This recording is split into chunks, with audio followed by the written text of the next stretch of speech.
So, welcome, Bobby.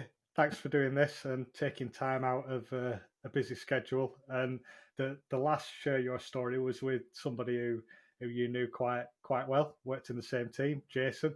And yeah, I was just really excited to get you on board and find out really how you started out in technology, because I think the three of us have a different background, and I'd just be interested to understand because you've been in the industry quite some time now, and yeah, different area, but yeah, how did you get into it? Yeah, well, first of all, Andy, thank you for having us on your show. It's a real pleasure to be here. My career, yeah, it does seem to stretch back for what seems to be an eternity right now, but reality. I've been out of the forces now for 12 years. So, rewinding back prior to that, I left school. Um, didn't really have any sort of aspirations or dreams to go on to further education. So at the time, I took a job in a local factory in Barnoldswick, where we both currently reside. And I worked there for a number of years, um, until which my brother passed away when he was 16. I was 18 at the time. And that was a life event that sort of triggered my thoughts and made me think, is this where I want to be for the rest of my life? And short answer of that was no. So I joined Her Majesty's Forces. I joined and signed up into the Parachute Regiment. I spent 5 years in the Parachute Regiment. During that time, I went out to Afghanistan, and whilst on Hurricane in Afghanistan in 2008, I was caught up in an incident where I ended up getting injured and returned back to the UK. Following that incident, I had a period of rehabilitation for some of the injuries that I sustained. I spent time in Leatherhead, in Headley Court in Surrey, with various operations and nerve grafts to try and sort of patch me up, which they did reasonably well. Uh, After that incident, I was determined no longer fit for service, so I was permanently downgraded. When I joined the army, I decided on an infantry role. It was an active role, and to be told I was permanently downgraded was a bit of a disappointment. They did desperately try to retain me, but into more of an administrative role. And as I said previously, having joined in a quite an active role, to go into a sort of an administrative role and watch all my peers continue with their military career would have been,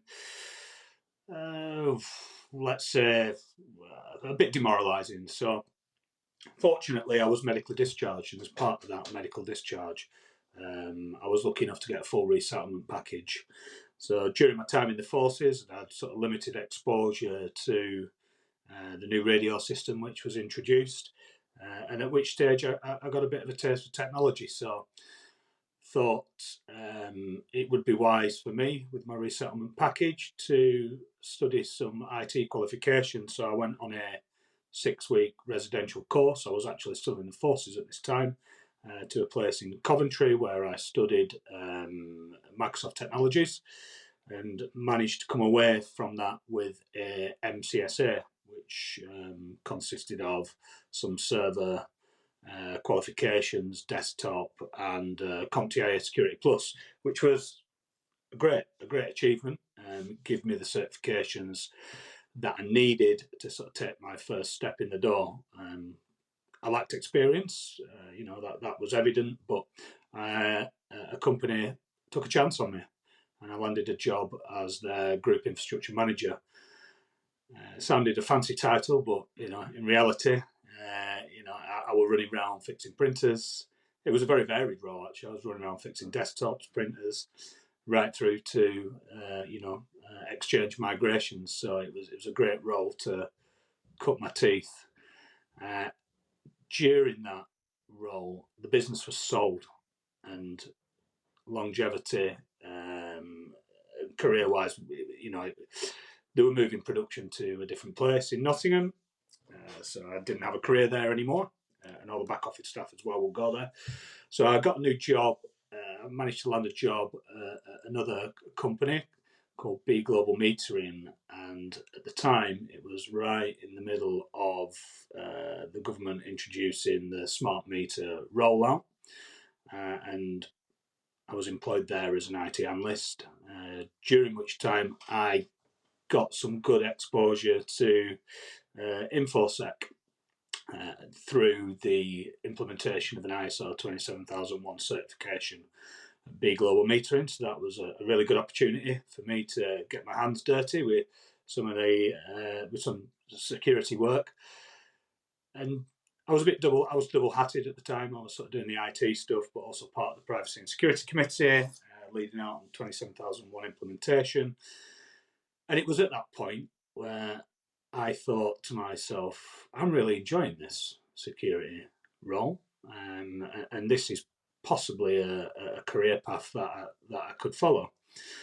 So they say lightning doesn't strike twice, but B Global Metering was sold as well, as was a previous company, Katy Conservatories. So again, didn't really feel like I had a career in the long term at B Global. So started looking for roles purely focusing on InfoSec. I was very, very lucky to land a job at a company called Key Retirement, and I was charged with the 27001 implementation program, which I managed to deliver successfully. So that was my first role, focusing purely on information security. So yeah, really pleased to get that certification over the line. It was pre-COVID, so going into the office 9 to 5, Monday to Friday, was a thing.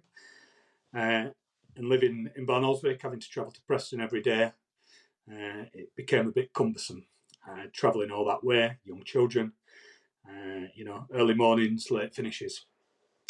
So I looked for roles more locally, and found a role at Skipton Building Society, which I applied for. It was an information security officer. I applied for the role, and I was very lucky to get it. It was in close proximity to where I lived, and that daily commute to work was no longer such an issue. So during my time at Skipton, I studied additional certifications. So I did the Certified Information Security Managers accreditation through ISARCA, which Skipton very kindly paid for the exam, which was great. And I was successful in passing that, which was a really good achievement. During my time at Skipton, I was got my hands dirty with various stuff, InfoSec education awareness, vulnerability management, third-party assurance. It was quite a varied role as far as security went. At that point, I'd been in my role for about 4 years at Skipton as an InfoSec officer, and was presented with a really good opportunity to join their group internal audit function. And at the time, I went into that role with a very open mind. I wasn't sure whether I would go into group internal audit and fall in love with it and forge a career out of internal audit, or equally, I wasn't sure as to whether I'd go into it and decide that it wasn't a career for me, but try to get a couple of years experience under my belt, because I thought it would be a value add to my CV. So I went into the role in group internal audit, worked with some really great people, really good company, great culture, lovely folk. But after about 18 months, I was doing quite well, actually, in group internal audit. But after about 18 months, I started to wonder or question whether a career in audit was something that I wanted to pursue. So at that stage, I was reasonably sure that I wanted to step back into InfoSec. So I started looking for roles externally. I was approached by a company called TransUnion, where I joined their global audit function as a IT and cyber audit manager. So took on the new role again, very open-minded. But when I was applying for that role, I didn't. Let me rewind. Sorry. When I was applying for that role, I applied for a role in their InfoSec team and was contacted by their recruitment team. And effectively, what they said was, "We think you'd be a better fit for the IT and cyber audit manager role." And foolishly, I accepted an interview for that role. I was lucky, I got the role, but it was after, probably about 3 months when, it dawned on me, I didn't want to spend, another year, 2 years doing internal audit. So I had to, I had a conversation with my manager, who was very understanding at the time. I explained my position, kind of pointed out that, I wasn't happy in audit. I liked the company. It was a great company to work for. Again, really good culture, great people, but it was me personally that wasn't enjoying the role. So I had an open and honest conversation with my leader at the time, explained the situation, and she was fully supportive, actually. She was fully supportive in my desire to move to back into InfoSec, at which point I started to look for InfoSec roles. I identified a third-party assurance manager role at AXA, and I started there almost a year ago to the day. And that's kind of my career history in a nutshell. Well, we're back. Oh dear, I don't know what happened there. I think yeah, we're both in Barnoldswick. It seems like we've had a storm come over. So yeah, what I was asking, Bobby, I don't know whether you can hear me. Mm-hmm. Yeah, loud and clear. Yeah, it was around that traumatic experience, and actually how you managed that, and actually what you went through in the army, because that's for me is a lot to take in, and yet you are successful. There's no denying that the position that you're in now is one that is really important to AXA. And if you can just talk to me about that, possible emotional journey that you must have been on, because I just Mm-hmm. can't comprehend. I really can't. Yeah, absolutely. Yeah. So one thing that I did forget to include on my career journey, as I explained it, was that actually when I left the forces, I went back to Afghanistan as a civilian. So I left the armed forces on the 10th of December 2010. And on the 13th of December 2010, I was back out in Afghanistan doing some work I was subcontracted to Thales through a company called NetTelix.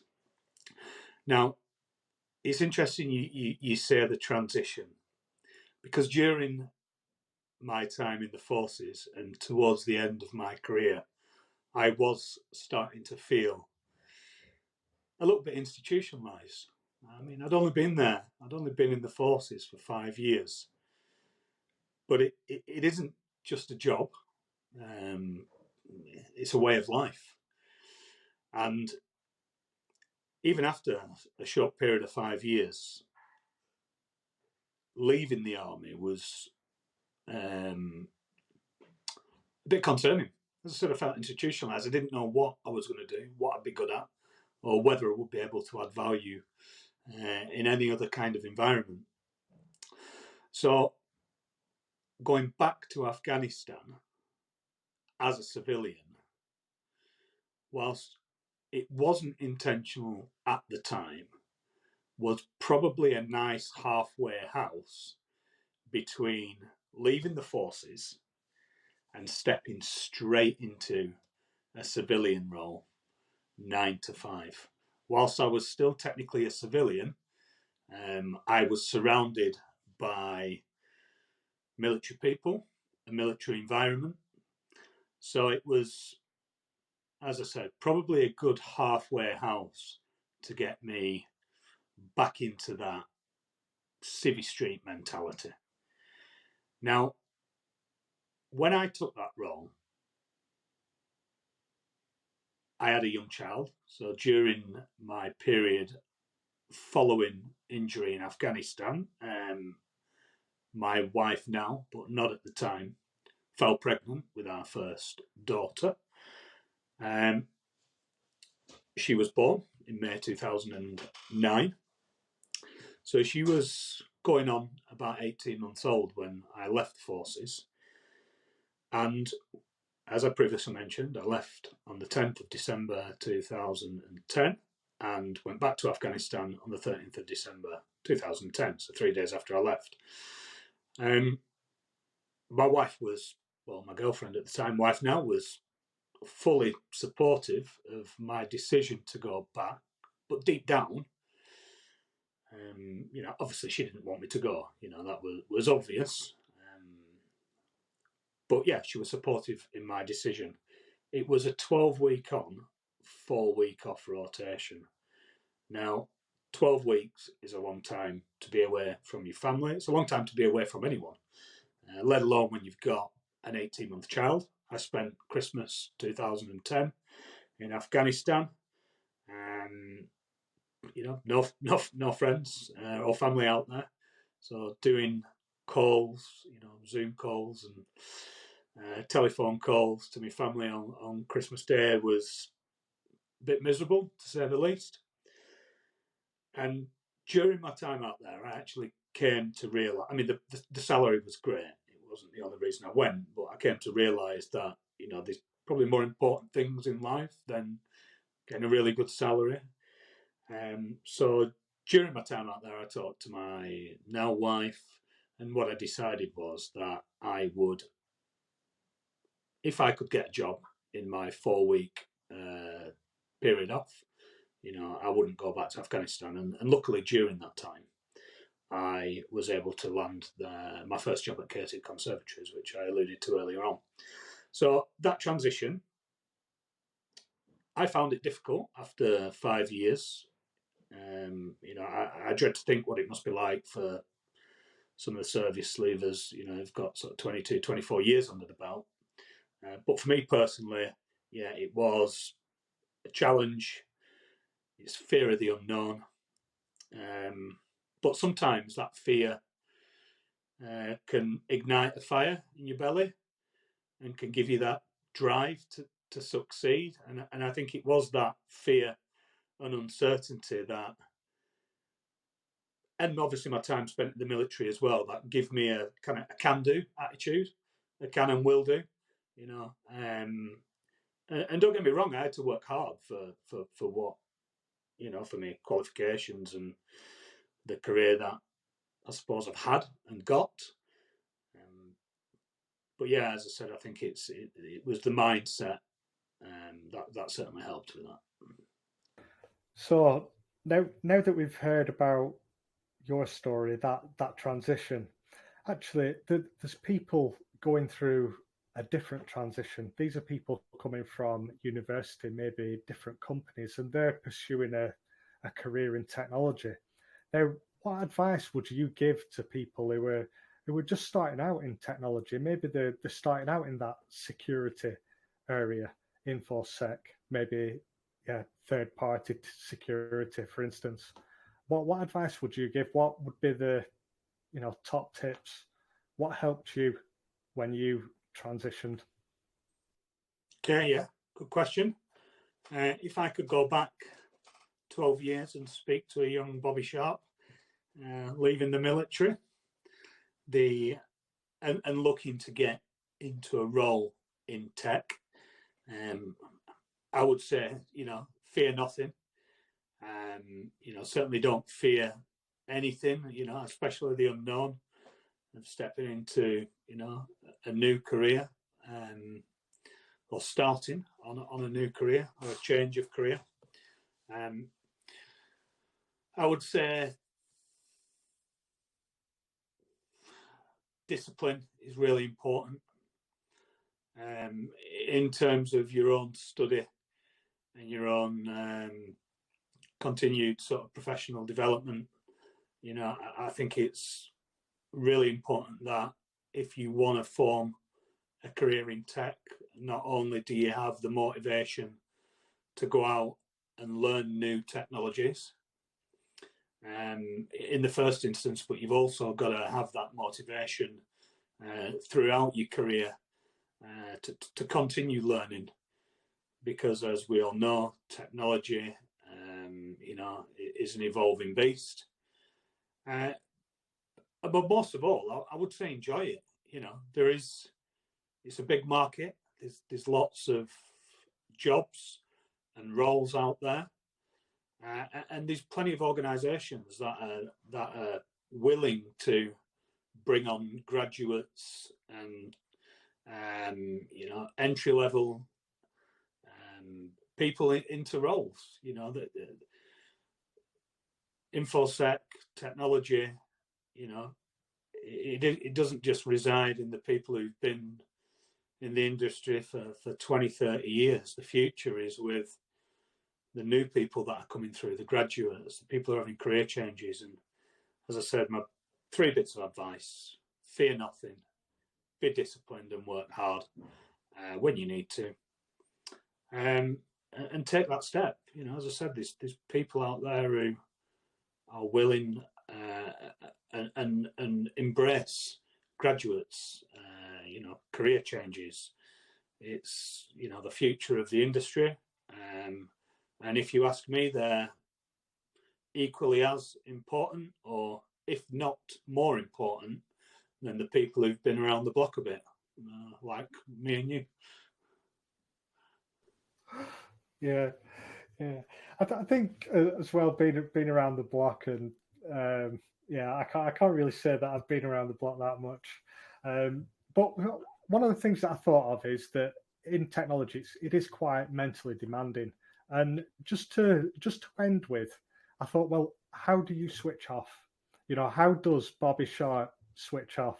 Now, I know you're a family man. You've obviously got lots of determination. I know you're extremely competitive, because I have played competitive six-a-side with you before now. But yeah, how do you switch off from that technical professional world? Yeah, another really, really good question, and very topical at the moment. Certainly, you know, post-COVID or during COVID, when it isn't as easy just to step away from your desk as it, you know, when at home as it was when you're in the office. You know, you can often leave the office 5:30, 6, 5, whenever you finish, and go home. It's not that easy to do at home when your home is your office, you know, 90% of the time. So what do I do to switch off? Well, first and foremost, I make sure, this is going to sound really trivial, but I make sure I sit down and I eat my tea with my family. You know, I think that's really important for us as a family. And for me personally, that we get to sit down, we get to talk about how the day's gone, etc., etc. I love gardening. I absolutely love gardening. I have a little veg patch down at the bottom of the garden where I grow tomatoes, cucumbers, leeks, potatoes, beetroots, peppers, the list goes on. And I love it. I find solace in going down there and pulling weeds up and just pottering around in the garden. I'm an avid DIYer. If you ask my wife, it'd probably be more destroy it yourself than do it yourself. But I like to try and turn my hand to anything. There's a couple of things I won't bother with, gas and electrics, but anything else, I'm always willing to give it a go. And in the process of doing that and having that have a go mentality and attitude, you're actually learning something along the way. So that's a really good switch off. You know, to take your mind off work is actually learning something new and something totally different. I'm currently learning Spanish at the moment. You know, that's something totally non-tech related, not related in any way, shape or form to my current role, unless I want to move to Spain, but I don't have any plans to do that. But yeah, again, gives you that opportunity to switch off and think about something else, focus your efforts and your energy elsewhere. Well-being, shamelessly plugging, fitness for well-being, getting out for a walk with a dog, going for a run, playing a bit of football with your friends, all certainly aid in enabling me to switch off and have my own downtime. Sometimes it doesn't always work. Sometimes, you may go to bed at night thinking about work. That's the nature of the beast. I'm sure that's no different to anyone else in any other job. But there would be the things that I enjoy and the things that I personally do to try and detach myself from my role when that time comes in an evening. Yeah, so I think after hearing about Spanish, gardening, how you switch off, that's probably a good time to actually end this podcast. And I just want to take the time to just thank you. Thank you for being open and honest, some of the things that you've been through, and especially your career in technology and how you switch off. And for me, it was extremely insightful, and I'm sure that the audience will get a lot out of it. So thanks again, Andy. Absolutely no problem. The pleasure is all mine. And thank you for inviting me along to come and chat with you about my history and career.